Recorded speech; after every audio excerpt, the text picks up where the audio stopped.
Testicular causes. So, already testicles లోపల sperm production జరగట్లేదు. Testis fail అవుతున్నప్పుడు మనం స్పెర్మ్ ప్రొడక్షన్ ఇనీషియల్‌గా తగ్గడం జరుగుతది.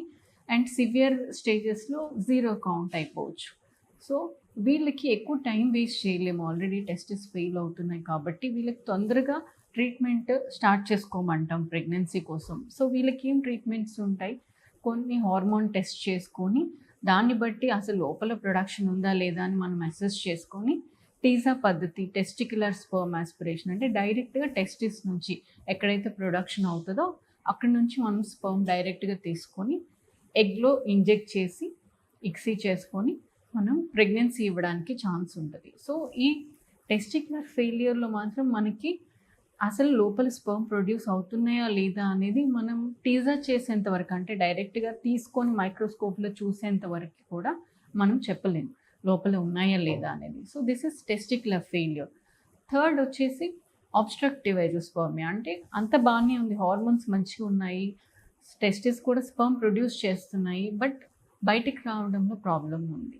సో, ఇట్లాంటి వాళ్ళకి చూసినప్పుడు హార్మోన్స్ అంతా నార్మల్‌గా ఉంటది. స్కాన్ చేసినప్పుడు స్క్రోటల్ స్కాన్, టెస్టిక్యులర్ వాల్యూమ్ కానీ, బ్లడ్ ఫ్లో కానీ లోపల అన్నీ నార్మల్‌గా ఉంటాయి.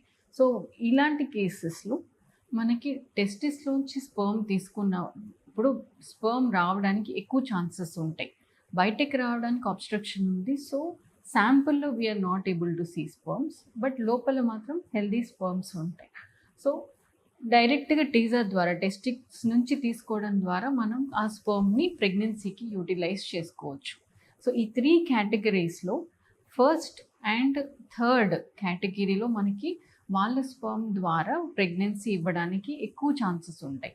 అదే టెస్టిక్యులర్ ఫెయిల్యూర్‌లో అంటే టెస్టిస్ ఫెయిల్ అవుతున్నప్పుడు కొంచెం తక్కువ ఛాన్సెస్ అండ్ వీళ్ళలో అంత ఎర్లీగా స్టార్ట్ చేసుకుంటే ట్రీట్మెంట్ అంత ఎక్కువగా ప్రెగ్నెన్సీ ఛాన్సెస్ అనేది ఉంటది. Thank you.